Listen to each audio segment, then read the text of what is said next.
그대들 어떻게 살 것인가? 요시노 겐자부로 지음, 김욱 옮김, 출판사 양철북. 돌층계의 추억. 코페르는 감기에 걸려 보름 가까이 누워 지냈다. 한때는 폐렴으로 번지는 게 아닌가 걱정될 만큼 상태가 나빠지기도 했다. 사흘 동안 아침, 낮, 저녁에 열이 40도 가까이 올라 무척 고통스러워했다. 어머니가 밤잠도 안 자고 옆에서 간호해준 덕분에 나흘째 되는 날부터 천천히 열이 내렸고 몸도 조금씩 회복되었다.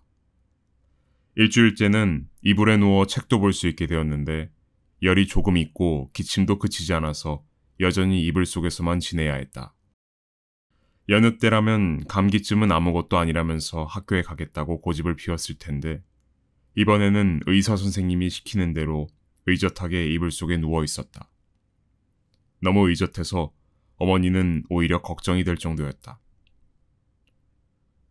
어떻게 된 일일까? 무슨 일이 있었을까? 어머니는 코페르를 보면서 고개를 갸웃거렸다. 코페르는 누워서도 눈 내리던 그날의 사건을 떠올렸다. 그때 일을 생각하면 생각할수록 학교에서 친구들을 마주할 용기가 사라졌다. 다행히도 그날 저녁부터 몸이 안 좋아 학교를 쉰 탓에 지금까지는 친구들하고 마주할 일이 없었다. 하지만 언제까지 이렇게 지낼 수는 없는 노릇이다. 언젠가는 학교에 나가야 하고 그러면 새 친구와 만날 수밖에 없다. 그런 것을 생각하면 가슴이 답답해졌다. 그렇다고 앞으로 영원히 새 사람과 만나지 않기를 바라는 것은 절대로 아니었다. 그 생각만큼 코페르를 괴롭히는 일도 없었다. 그토록 친하게 지내던 미즈타니, 그토록 자기를 믿었던 우라가와, 그토록 재밌게 놀던 기타미. 이들 세 친구와 영원히 헤어져야 한다는 것은 생각만 해도 견딜 수 없었다. 어떻게 하면 좋을까?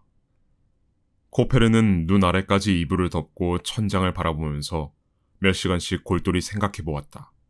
새 친구와 다시 얼굴을 마주보는 것은 정말 괴롭겠지만 그래도 다시 예전처럼 친하게 지내고 싶은 마음은 더더욱 간절했다. 일단 사과하고 용서를 구하는 방법밖에 없다.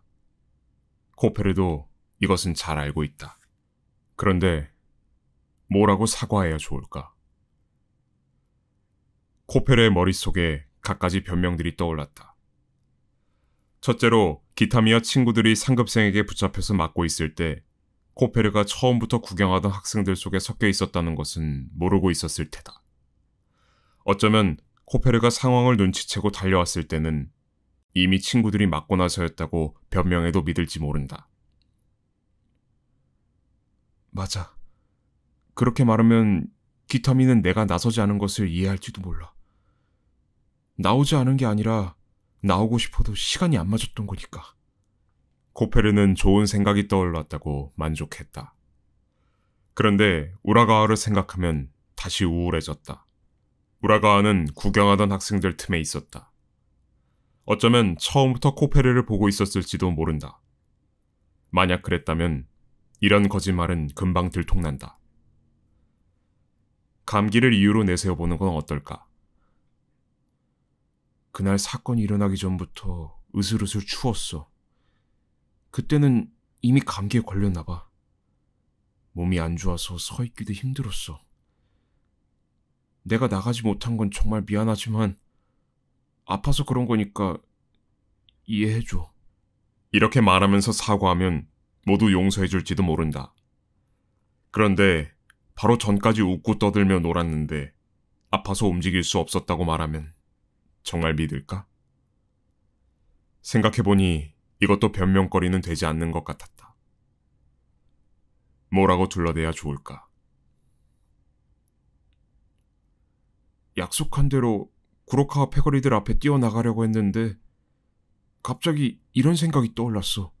지금 나서기보다는 조금 더 상황을 지켜보고 나중에 증인이 되는 것이 좋겠다고. 지금 나서지 않는다면 선생님들은 내 말을 믿을 테고 구로카와 패거리들은 벌을 받을 거야. 기타미와 친구들의 원수를 갚기 위해서라도 내가 나서지 않고 상황을 똑바로 봐두는 게 좋겠다. 이렇게 생각해서 일부러 안 나갔던 거야. 이렇게 변명한다면 세 사람은 자신이 일부러 나서지 않았다는 것을 알게 될 테고 약속을 어긴 것도 이해할 테다. 하지만 기타미와 친구들이 이런 말을 믿을 것인가가 문제다. 만에 하나 이런 말을 믿고 기타미가 아, 그랬구나. 미안해. 그런 줄도 모르고 널 오해했어. 우리가 잘못했어. 하고 사과라도 한다면 코페르는 태연하게 친구들과 어울릴 수 있을까? 실제로 이렇게 된다면 코페르가 견뎌내지 못할 테다. 이보다 더 친구들을 속여 넘기는 짓은 없기 때문이다. 그 자리에서 자신을 본 사람이 하나도 없다고 해도 코페르의 마음속에는 그날의 기억이 생생하게 남아있다. 구로카와가 기타미 친구는 모두 나와! 하고 외치던 소리. 그 목소리를 듣고 자기도 모르게 눈덩이를 든 손을 등 뒤로 감춘 일. 그리고 몰래 눈덩이를 버린 일.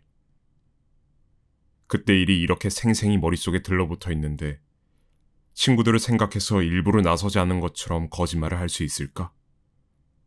나 자신을 무슨 수로 속일까?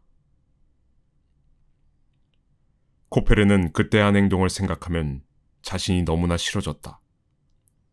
이번 일이 있기 전까지 자신이 그토록 겁쟁이라고는, 그토록 비겁한 인간이라고는 꿈에서도 상상해 본 적이 없다.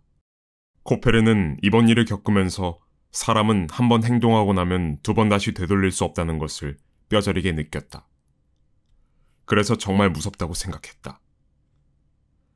내가 한 일을 아는 사람이 없다고 해도, 내가 알고 있고 내가 잊었다고 해도 내가 저지른 일인 만큼 그런 행동을 했다는 사실은 내 안에서 사라지지 않는다.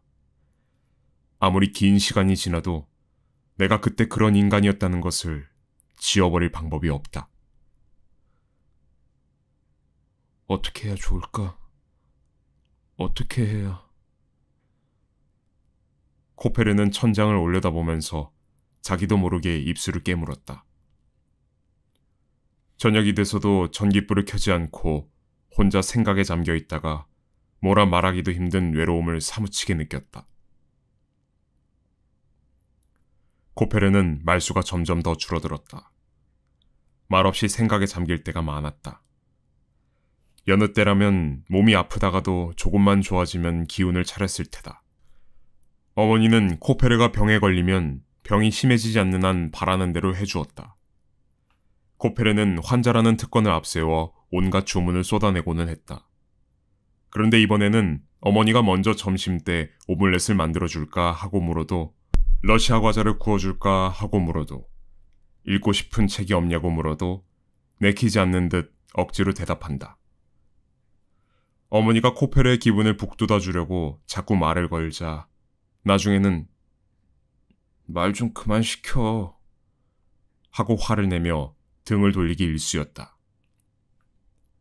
그러면 어머니는 걱정이 되어 눈썹을 찡그리면서도 왜 그러냐고 묻고 싶은 말을 참고 살며시 방을 나가고는 했다.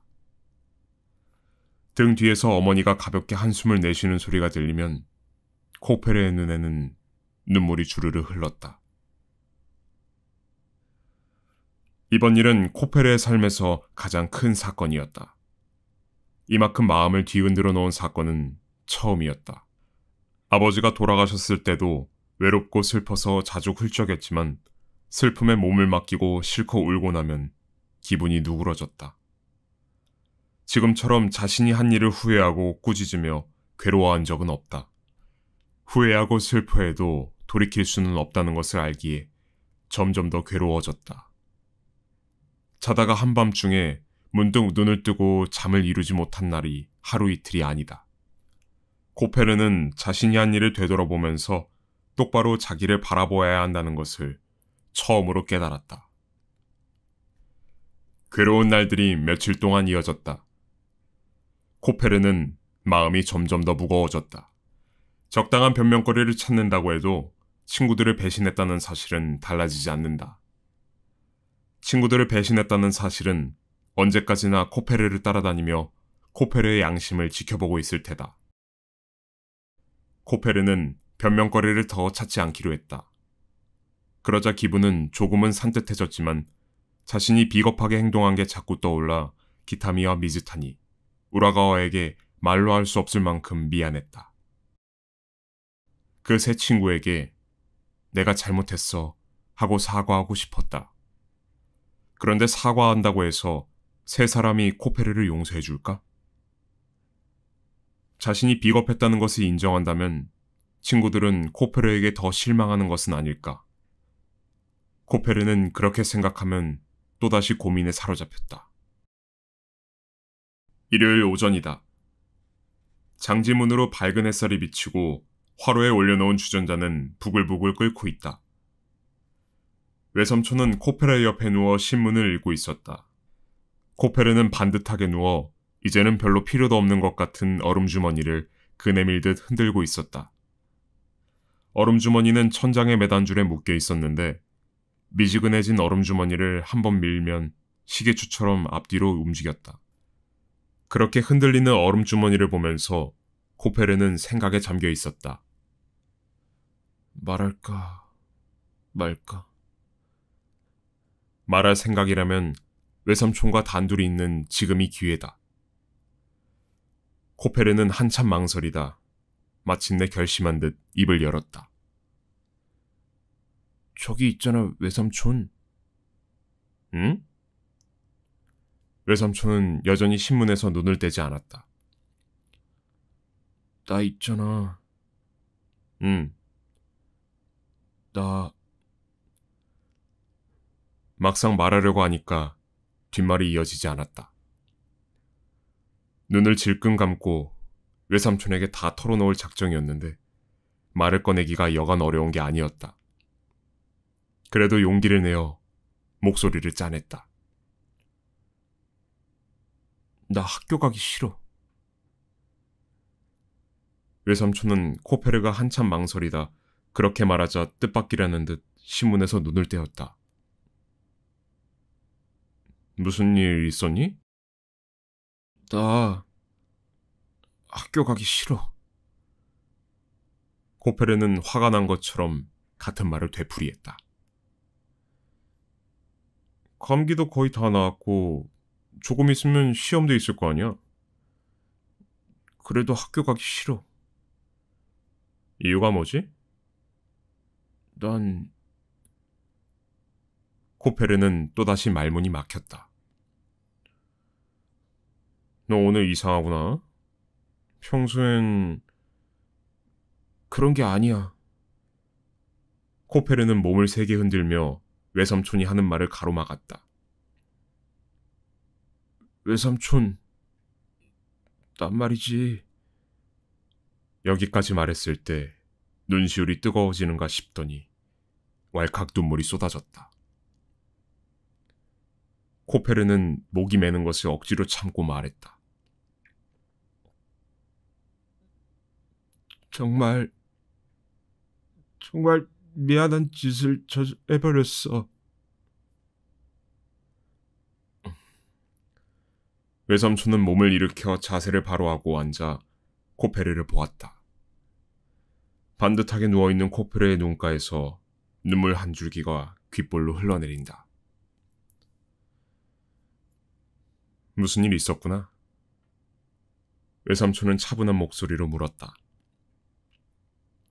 외삼촌에게 모두 말해봐. 코페르는 눈물을 흘리며 말없이 천장만 올려다보았다.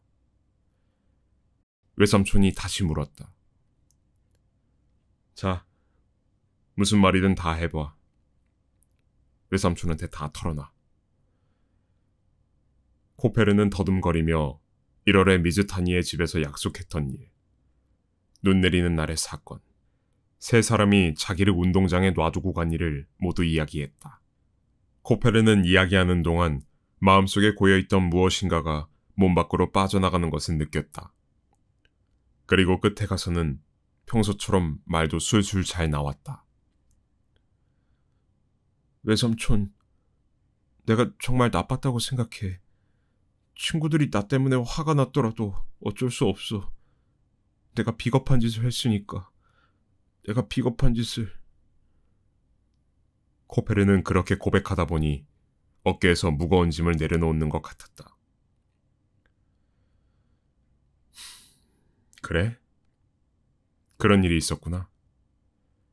외삼촌도 어쩐지 마음을 놓은 듯 말했다. 그래서 코페르, 어떻게 하고 싶니? 어떻게 해야 좋을지 모르겠어. 그래도 아이들에게 내 사정을 전하고 싶어. 어떤 사정? 어떤 사정이라니? 당연히 내가 저지른 일이지. 그땐 내가 정말 잘못한 거야. 그리고 난 진심으로 사과하고 싶어. 지금도 그때 일을 생각하면 견딜 수가 없어. 그래? 그리고 외삼촌, 변명처럼 들릴지 모르겠지만 그때 진짜로 몇 번이나 구로카와 앞에 나가려고 했어. 정말이야 외삼촌, 정말로 나가고 싶었어. 나가고 싶었는데 겁이 났던 거야. 그러는 동안 기타미가 맞은 거고, 내가 겁쟁이였다는 건 부정할 수 없어도 지금도 기타미가 걱정돼. 그때도 속 편하게 구경만 한 건 절대로 아니야. 그것만은 꼭 이해해주면 좋겠어. 그렇구나. 외삼촌은 코페르가 하는 말에 동감하는 것 같았다.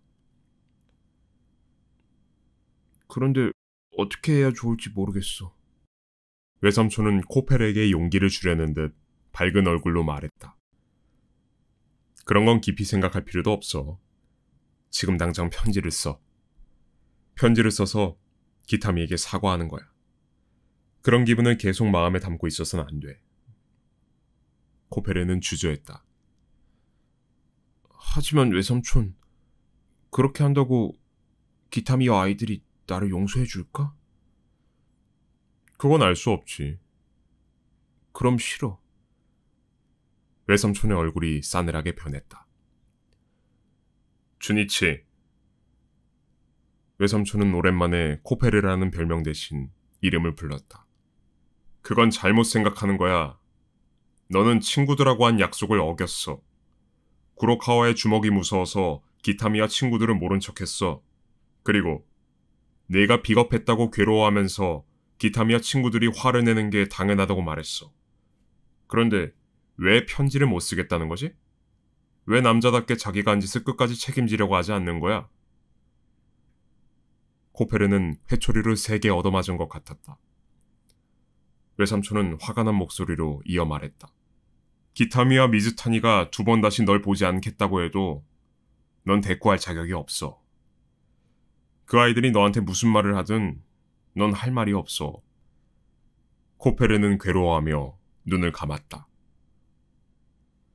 친한 친구들과 이런 문제로 사이가 나빠진다면 당연히 괴롭겠지. 외삼촌은 목소리를 조금 누그러뜨렸다. 외삼촌은 네가 친구들과 화해하고 싶어하는 마음을 이해할 수 있어. 하지만 코페르, 지금은 화해를 생각할 때가 아니야. 네가 해야 할 일은 지금 당장 친구들에게 사과하는 거야. 그게 사람다운 태도란다. 네가 미안하게 생각한다는 것을 있는 그대로 친구들에게 전해야 해. 그 결과는 지금 생각하지 않아도 돼. 네가 솔직히 잘못을 인정하고 용서해달라고 하면 친구들이 예전처럼 너를 친구로 받아줄 수도 있잖니? 물론 화를 내며 끝까지 용서하지 않을 수도 있어. 하지만 그런 문제는 여기에서 고민할 문제가 아니야. 그리고 친구들이 너를 거부하더라도 너는 할 말이 없어. 코페르, 용기를 내봐. 지금 네가 괴로워하는 건 네가 저지른 행동 때문이잖아? 그렇다면 남자답게 견뎌내야지. 이번 일만 하더라도 네가 지금처럼 도망쳤기 때문에 생긴 일이야. 무슨 일을 겪더라도 약속은 지키겠다는 용기가 없었기 때문에 이런 일이 생긴 것 아니겠니? 코페르는 여전히 눈을 감고 고개를 끄덕였다. 여기서 또 한 번 잘못을 저지를 수는 없어. 코페르, 용기를 내자. 다른 건 생각하지 말고 지금 네가 해야 할 일을 떠올려봐. 지나간 일은 없던 일로 만들 수 없어. 지금은 지금 해야 할 일을 생각하는 거야. 네가 해야 할 일을 남자답게 해내는 거라고. 코페르, 이만한 문제로 괴로워해서는 안 돼. 자, 기운을 내고 친구들에게 편지를 쓰자. 솔직한 네 마음을 편지에 담아서 용서를 빌자. 그래야 네 마음도 편해질 거야. 코페르는 잠자코 외삼촌이 하는 말을 듣고 있었는데 눈물이 맺힌 눈으로 천장을 올려다보면서 무언가 다짐한 듯한 목소리로 말했다. 외삼촌, 나 편지 쓸게. 코페르는 결심한 듯 이렇게 말했다. 친구들이 용서해주지 않는다면 용서해줄 때까지 기다리겠어. 그날 오후, 코페르는 오랫동안 기타미에게 보낼 편지를 썼다. 기타미에게. 내가 구로카와 패거리들에게 붙잡혔을 때 난 그 자리에 있었어. 그 자리에 있었지만 구경만 했어. 미즈타니와 우라가와가 도망가지 않고 너를 지키기 위해 맞서는 것을 보면서도 다가가지 못했어. 무슨 일이 생겨도 끝까지 함께하자고 새끼손가락을 걸며 약속했던 것을 잊어버렸던 건 아니야. 난 지금도 우리가 그날 한 약속을 똑똑히 기억하고 있어. 하지만 나 혼자 약속을 지키지 못했어. 나는 정말 비겁했어. 너에게 무슨 말로 사과해야 좋을지 모르겠어. 너에게도, 미즈타니에게도, 우라가에게도 미안한 짓을 저질러 나 혼자 얼마나 괴로워했는지 몰라. 그때 일을 생각하면 지금도 가슴이 메어지고 답답해져. 나를 비겁한 놈이라고 불러도, 겁쟁이라고 불러도, 마구 욕을 해도 들을 준비가 되어 있어. 너희들이 나를 경멸하고 두 번 다시 아는 척하지 않겠다고 말해도 반대할 자격이 없어. 다만 나 스스로 내가 한 짓을 부끄럽게 생각하고 있다는 것은 알아줘. 그때 일을 지금도 아쉬워하고 있다는 것을 알아줘. 차라리 죽는 게 낫겠다는 생각까지 해봤어. 내가 나 자신을 부끄러워하고 있다는 것만은 꼭 알아줘. 용기가 없어서 너희들 옆에 서지 못했지만 너희들이 무슨 일을 당하든 나랑 상관없다고 생각한 적은 단 한 번도 없어. 그 마음은 지금 이 순간에도 변함이 없어. 언제가 될지 모르겠지만 너희들이 이런 내 마음을 알아주는 날이 오기를 간절히 바라고 있어. 그때는 이런 내 마음을 속이지 않고 행동으로 보여줄 거야. 그때는 나도 반드시 용기를 낼 거야. 나한테 실망했겠지만 내 진심만은 믿어주면 좋겠어. 네가 날 믿어준다면 얼마나 좋을까? 혼다 주니치가 기타미 스네타에게. 덧붙임. 이 편지는 미즈타니와 우라가와에게도 보여줘. 코페르는 편지를 다 쓰고 나서 가정부에게 보내달라고 부탁했다. 잘못 쓴 편지지는 잘게 찢어 쓰레기통에 버리고 나서 머릿맡을 정리하고 이불에 누웠다. 피곤하면서도 왠지 마음이 놓여 한숨이 작게 나왔다. 긴장이 풀어지는 것을 느끼며 눈을 감았다. 됐어. 이제 됐어. 어디에선가 희미한 말소리가 들리는 것 같았다. 코페르는 이제 아무것도 더 생각하지 않기로 했다. 하지만 방금 들린 희미한 목소리는 다시 듣고 싶어졌다. 그렇게 생각하는 동안 온몸에 졸음이 몰려와 잠에 빠져버렸다. 이튿날도 날씨가 맑았다. 남양인 장지문 가득 햇살이 비쳐 방안이 환하다. 주전자는 오늘도 혼잣말을 중얼거리고 있다. 코페르는 이불을 덮고 교과서를 읽고 있었다. 학교에 빠진 동안 뒤처진 공부를 조금이라도 따라잡기 위해서다.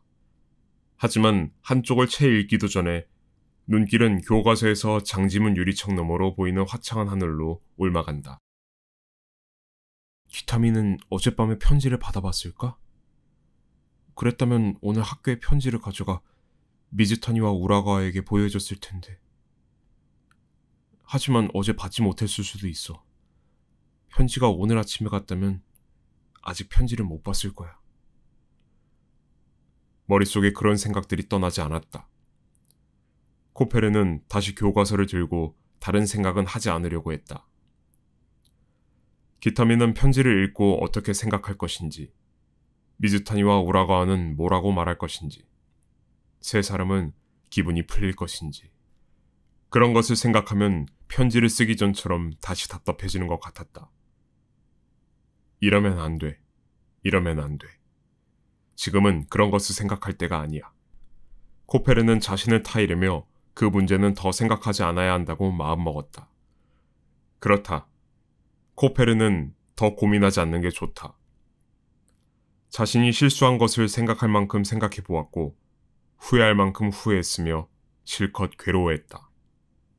이제는 고개를 들고 다시는 그런 실수를 하지 않겠다고 마음을 다잡고 새롭게 출발할 때였다. 오늘부터 공부하려는 거니? 코페르가 뒤돌아보니 어머니가 복숭아꽃을 담은 꽃병을 들고 서 있었다. 예쁘지? 코페르는 빙그레 웃으며 고개를 끄덕였다. 어머니의 가슴께에서 얼굴을 반쯤 숨긴 복숭아 나뭇가지가 보였다. 이제 피기 시작하는 꽃봉오리와 아직 굳게 닫혀있는 주황색 꽃봉오리들이 물기를 머금고 가지에 매달려 있었다. 코페르는 부풀어 오르는 그 꽃들이 사랑스럽고 아름답게 보였다. 어머니는 꽃병을 바닥에 내려놓고 코페르 옆에서 뜨개질을 했다. 코페르는 다시 교과서로 눈을 돌렸다. 두 사람은 말이 없었다. 고요한 방 안에서 주전자물이 부글부글 끓는 소리만이 시끄러웠다. 코페르가 또 교과서에서 눈을 떼고 멍하니 하늘을 바라보자 어머니가 말했다. 엄만 말이지. 이렇게 뜨개질 같은 걸 하고 있으면 늘 생각나는 일이 있어. 목소리가 부드러웠다. 그건 말이야. 엄마가 아직 여학교에 다닐 때란다. 학교가 끝나면 일부러 길을 돌아서 유시마에 있는 신사에 들러 신께 기도하고 집에 가고는 했어. 그때마다 신사 뒤쪽으로 난 돌층계를 오르내렸어. 너도 알고 있는지 모르겠구나. 신사 뒤쪽으로 지금도 오래된 돌층계가 남아있을 거야. 거기는 대낮에도 어쩐지 으스스하고 쓸쓸했는데 지금은 어떻게 됐는지 모르겠구나. 그날도 엄마는 돌층계를 올라가려고 했어. 그때 처음 보는 할머니가 한 손에 보따리를 들고 돌층계를 올라가고 있었어. 나이는 70이 넘은 것 같았는데 흰머리를 묶은 공담 머리띠가 지금도 기억이 나. 몸집도 아주 조그만 분이었어. 옷자락이 거치적거리는지 허리까지 끌어올렸고 흰 버선을 신은 마른 정강이가 다 드러나 있었어. 우산을 지팡이 삼아 아이고 아이고 하면서 돌층계로 올라가는 거야. 보따리에 뭐가 들었는지 모르겠지만 보기보다 꽤 무거워 보였어. 굽이 달린 나막신을 신고 있어서 돌층계를 하나 밟을 때마다 삐걱거리는 소리가 나는 것도 위태위태했어. 두세 층계로 올라가서는 쉬고 또 두세 층계로 올라가서는 쉬고 그렇게 쉴 때마다 허리를 뒤로 젖히면서 힘들어 하시는데 그냥 보고 있을 수만은 없겠더라고. 그래서 보따리를 들어드려야겠다고 생각했어. 할머니는 엄마보다 겨우 몇 층계 위에 계셨고 엄마한테 그 보따리는 별로 무겁지도 않았을 거야. 한 손에 보따리를 들고 나머지 한 손으로 할머니를 부축해서 돌층계로 올라가는 것도 그리 힘든 일은 아니었어. 할머니가 또 허리를 뒤로 젖히고 잠깐 쉬는 틈을 타서 얼른 쫓아가려고 했지. 그런데 할머니가 또 층계로 오르시는 거야. 등을 동그랗게 구부리고는 열심히 돌층계만 오르시는 뒷모습을 보고 있자니 말을 걸 기회가 없어 할머니 뒤를 따라 올라갔어. 다음번에 할머니가 걸음을 멈추면 그때 재빨리 옆으로 다가가서 할머니, 짐은 제가 들게요 하고 말해야겠다. 머릿속으로 계속 그렇게 생각하면서 따라간 거야. 그런데 할머니가 걸음을 멈출 때는 어쩐지 말을 걸기가 쑥스러워서 나도 모르게 같이 멈춰버렸어. 어떻게 할까 고민하는데 할머니가 그새 또 층계를 오르시는 거야. 내가 뒤에 있다는 건 생각지도 않으시고. 엄마는 이번에는 꼭 하고 다짐하면서 할머니를 따라 돌층계로 올랐단다. 하지만 그 다음번에도 잠깐 주저하는 사이에 할머니를 도와드릴 기회를 놓치고 말았어. 그렇게 두서너 번 머뭇거리는 동안 할머니는 돌층계를 다 오르셨지. 엄마도 뒤따라가다 마음이 바빠져서 걸음을 빨리 했고 결국 할머니와 거의 함께 마지막 층계로 올라 신사마당에 들어섰어. 할머니는 엄마가 뒤에서 혼자 애태우며 따라왔다는 걸 꿈에도 모른 채 보따리를 내려놓고 우산에 몸을 기대며 발밑에 있는 동네를 내려다보면서 어깨숨을 내쉬었지. 엄마가 옆을 지나갈 때 표정 없는 얼굴로 엄마를 한번 슬쩍 돌아보시고는 또 저 멀리 동네를 바라보시는 거야. 왜 그러는지는 모르겠는데 엄마는 지금도 그때 할머니의 표정을 생생하게 기억하고 있어. 준이치, 엄마가 이야기하고 싶은 건 이게 다야. 엄마는 지금도 가끔 그때의 일이 떠오른단다. 그리고 그때 만일 엄마가 할머니를 돕기 위해 적극 나섰더라면 어땠을까 하고 생각해보고는 해. 어머니는 여기까지 말했다. 이야기하는 동안에도 뜨개질을 하는 손가락은 쉬지 않고 부지런히 움직였다. 어머니는 한 번씩 생각에 잠기는 듯 했는데 조금 지나 다시 말을 이었다. 엄마는 힘들어하는 할머니를 보고 짐이라도 들어드려야겠다고 생각하면서도 마음만 그렇게 먹었을 뿐 다가가지 못했어. 이상하게도 그때 일이 아직도 마음속에 남아있단다. 그날도 할머니와 헤어져 혼자 집에 오면서 여러 가지 생각을 했지. 할머니를 도와드리고 싶었는데 왜 나서지 못했을까? 왜 마음속으로 생각한 대로 실천하지 못했을까? 그렇게 생각하니 엄마가 나쁜 짓이라도 저지른 것 같더구나. 돌층계를 다 올라가서는 할머니를 돕고 싶어 했던 마음도 소용이 없어졌지. 마음속 생각을 행동에 옮길 기회는 2번 다시 생기지 않았어. 할머니가 마지막 돌층계를 밟고 신사마당에 발을 디뎠을 때 할머니를 도와드릴 수 있는 기회가 영원히 사라진 거야. 별건 아닌 일이지만 엄마는 무척 후회했어. 나중에 그때를 후회해본들 이미 지나간 일이지. 엄마가 겪은 일은 아주 작은 사건이지만 한번 저지르고 나면 돌이킬 수 없다는 점에서 중요한 일들과 다를 게 없어. 그러고 나서 몇 년이나 지났을까? 엄마가 여학교 4학년 때 있었던 일이니까 벌써 20년 전이구나. 엄마도 어른이 되고 돌아가신 아빠와 결혼해서 너를 낳고 재작년에 아빠가 돌아가시기 전까지 20년 동안 여러 가지 일들을 겪었지. 하지만 그때 돌층계에서 겪은 일만큼은 바로 어제 겪은 일처럼 생생해. 엄마는 나중에 여러 일을 겪을 때마다 그때 일을 떠올렸으니까.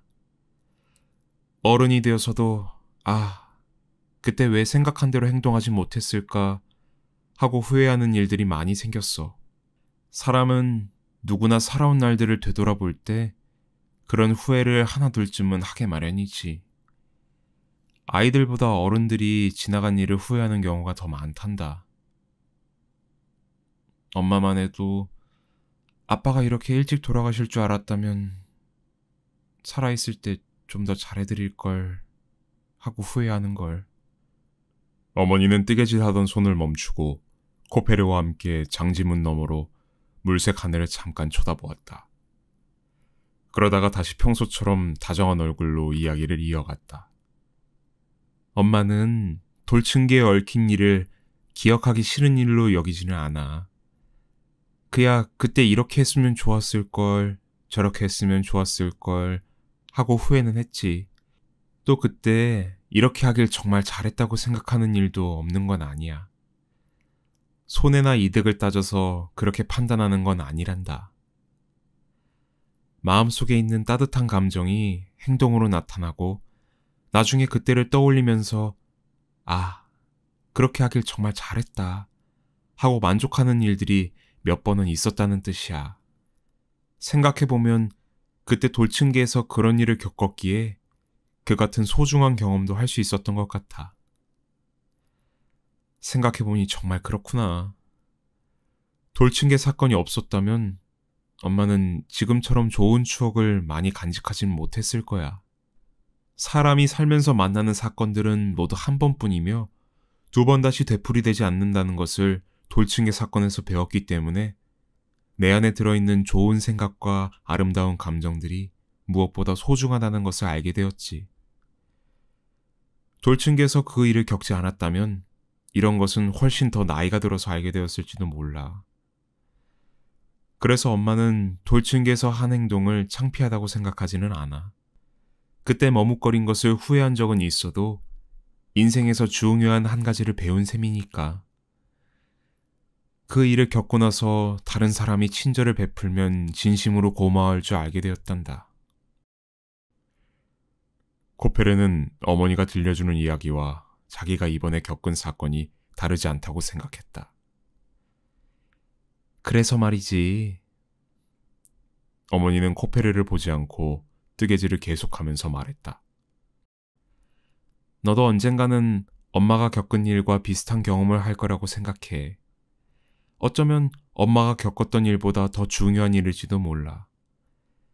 그리고 엄마보다 더 많이 후회할지도 몰라. 하지만 그런 일이 생기더라도 네 인생에 손해가 되지는 않을 거야. 단순히 그 일만 놓고 본다면 되돌리고 싶을 만큼 잘못했다 싶겠지.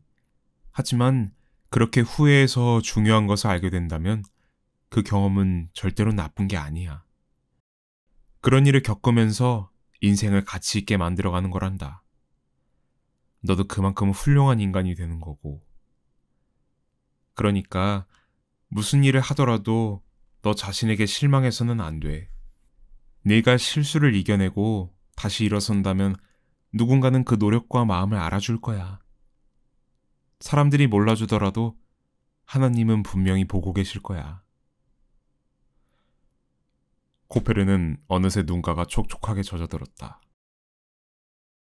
어머니는 외삼촌에게 이야기를 다 들어서 이번 사건을 알고 있을지도 모르겠다고 생각했다. 모든 것을 알면서도 그 일에 대해서는 한마디도 하지 않고 옛날에 겪은 일을 들려주고 있다. 아들이 기운을 차리기 바라는 마음으로 그런 이야기를 하고 있다. 코페르는 눈물이 나려는 것을 참고 또 참았지만 마침내 주르륵 흘리고 말았다. 감기에 걸리고 나서 툭하면 흘리던 눈물하고는 의미가 다른 눈물이었다. 장지문 저쪽으로 봄을 그리워하는 따뜻한 하늘이 조용히 펼쳐져 있었다.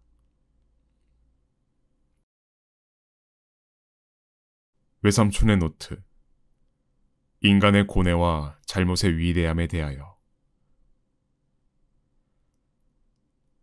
자신을 불쌍하다고 말하는 사람들은 대부분 위대하다.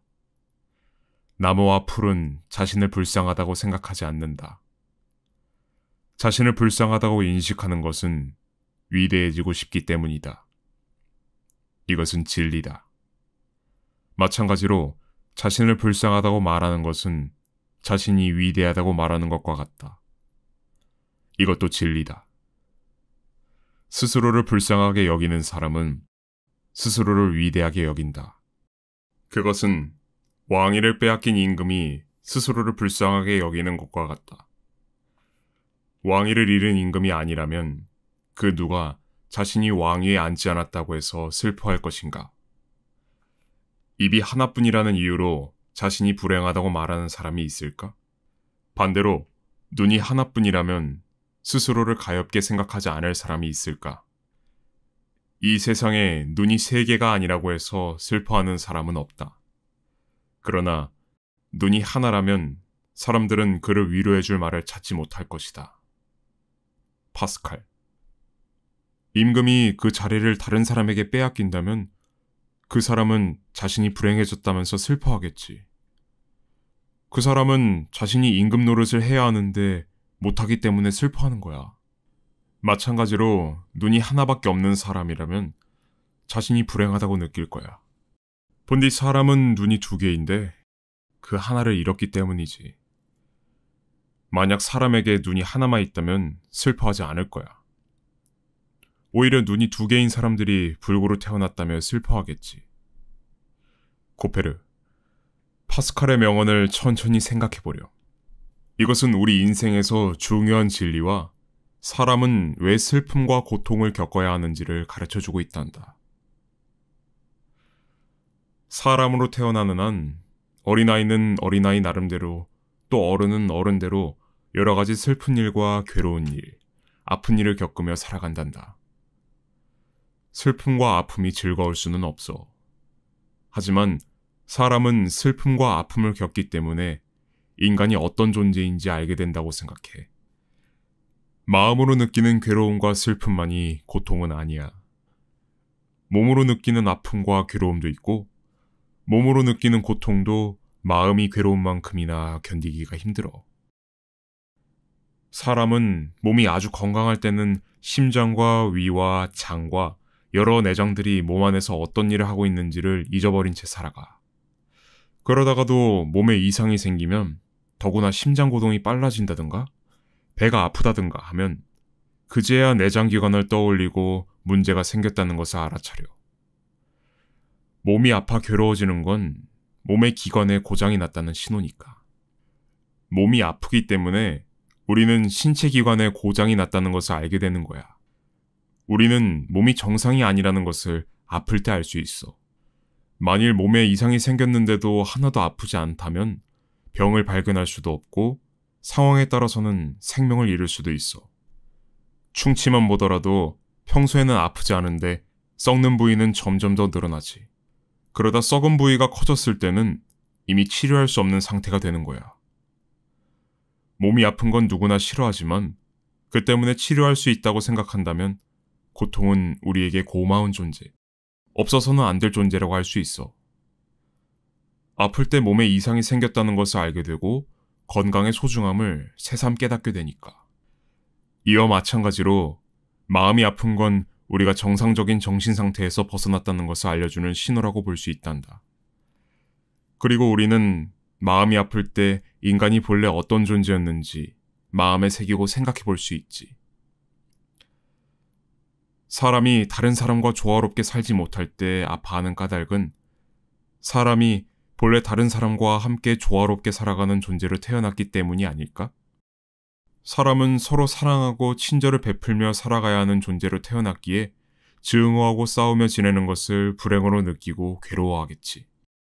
사람이 사회에서 느끼는 불행과 고통을 생각해보면 사람은 절대로 다른 사람을 증오하거나 적으로 만들면 안 되는 존재라는 것을 알 수 있어.